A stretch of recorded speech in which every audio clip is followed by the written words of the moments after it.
নমস্কার বন্ধুগণ, সকলে কেমন আছেন? আশা করি প্রত্যেকেই ভালো আছেন। তো ঝুমুর হেলদি হেসেলের নতুন একটা রেসিপি নিয়ে আপনাদের সামনে চলে এসেছি। আজ রান্না করে নেব গাঁটি কচুর তরকারি ভেটকি মাছের মাথা দিয়ে। তো পুরো রেসিপিটা দেখতে থাকুন। আর নতুন পুরনো প্রত্যেক বন্ধুরা সাথে থাকুন। পুরো রেসিপিটা আমি কি করে রান্না করি তো ছোট ছোট টিপস অ্যান্ড ট্রিক্স আপনাদের বলে দেব। আর গল্প করতে করতে পুরো রেসিপিটা আমি রান্না করে নেব। তো ভেটকি মাছের একটা মাথা ছিল, আর সাথে একটা ছোট মাছ ছিল, মানে এক মাছের পিস ছিল শিলান মাছের। তো সেটা আমি দিয়ে দিয়েছি। নুন হলুদ মাখিয়ে মাথাটা খুব ভালো করে ভেজে নিতে হবে, একদম কড়া লাল লাল করে। তো ওই সাথে যে মাছটা দিয়েছিলাম সেটা ফাট ছিল বলে আমি একটু ঢাকা দিয়ে নিয়েছিলাম। তো এই দেখুন মাছের মাথাটা প্রায় আমার ভাজা হয়ে গেছে। এবার আমি তুলে নেব। এরকম কিন্তু কড়া করে লাল লাল করে ভেজে নিতে হবে, মিডিয়াম আঁচ রেখে।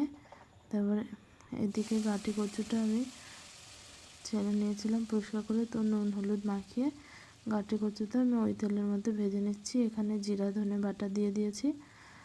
তো জিরা ধনে বাটাটা খুব সুন্দরভাবে কিন্তু আমি বেটে নিয়েছি। আগে কিন্তু জিরাটা আর ধনেটা একটু কড়াইতে ঢেলে নিয়েছিলাম হালকা করে। তো এইটা এখন হলুদ লবণ দিয়ে এই গাঁটি কচুটাকে খুব সুন্দরভাবে আমি ভেজে নেব। গাঁটি কচু কিন্তু আমি সিদ্ধ করে নিইনি। অনেকে সিদ্ধ করেন, যারা রান্না করেন সিদ্ধ করেও রান্না করতে পারেন, এইভাবেও রান্না করতে পারেন। আমি এমনি ছেলে নিয়েছিলাম, ছুলে সিদ্ধ করে নিয়ে ছোলা নিয়েছি।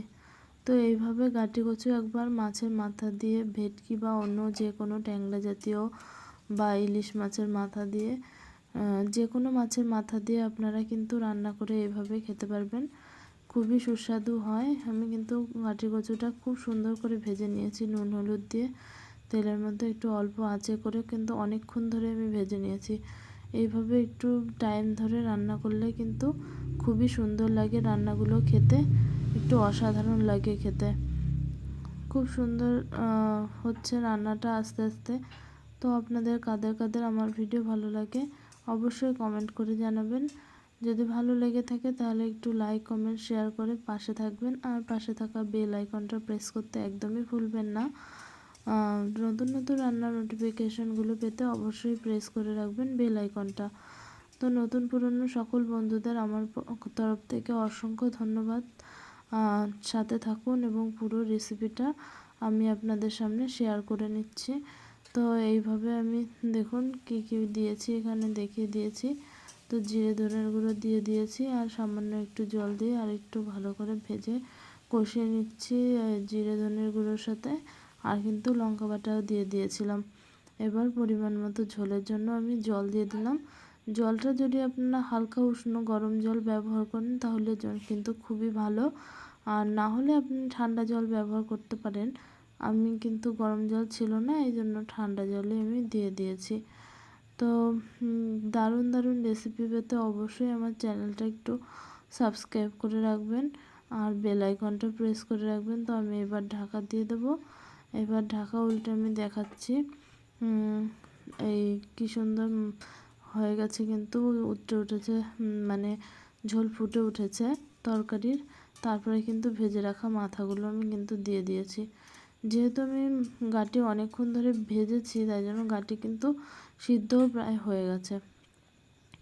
হালকা মিডিয়াম আঁচে করে কিন্তু নুন হলুদ দিয়ে আমি অনেকক্ষণ গাঁটি ভেজেছি, এই জন্য কিন্তু গাঁটি কিন্তু সিদ্ধ হয়ে গিয়েছিল। আর এই যে তরকারি ফুটে উঠেছে।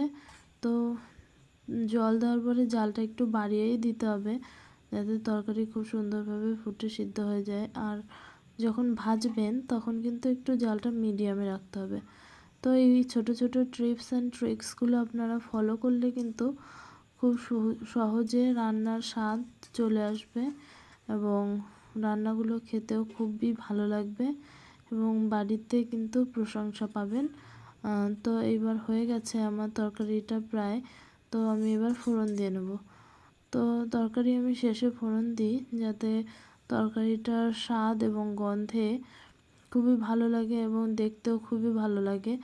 আগে ফোড়ন দিয়ে বসালে যে ফোড়নে যে জিরা বা রাঁধুনি যাই দিন না কেন আপনি, সব কিন্তু তরকারির সাথে একটা মিশে গিয়ে দেখা যায় না ফোড়নটা। আর লাস্টে দিলে কিন্তু ফোড়নের যে গন্ধটা থাকে সেটাও পাওয়া যায়। আর যে ফোড়নগুলো কিন্তু তরকারির ওপর থেকে ভেসে থাকে, তো দেখতেও খুব সুন্দর লাগে।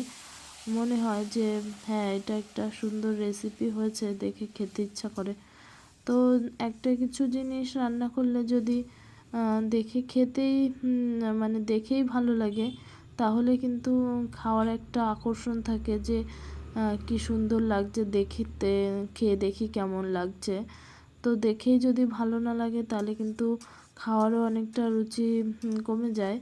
তো যাদের খেতে একদমই ইচ্ছা করে না, তাদের কিন্তু এইসব রেসিপি ফলো করা দরকার। তো গল্প করতে করতে হয়ে গেল। কেমন লাগলো অবশ্যই কমেন্ট করে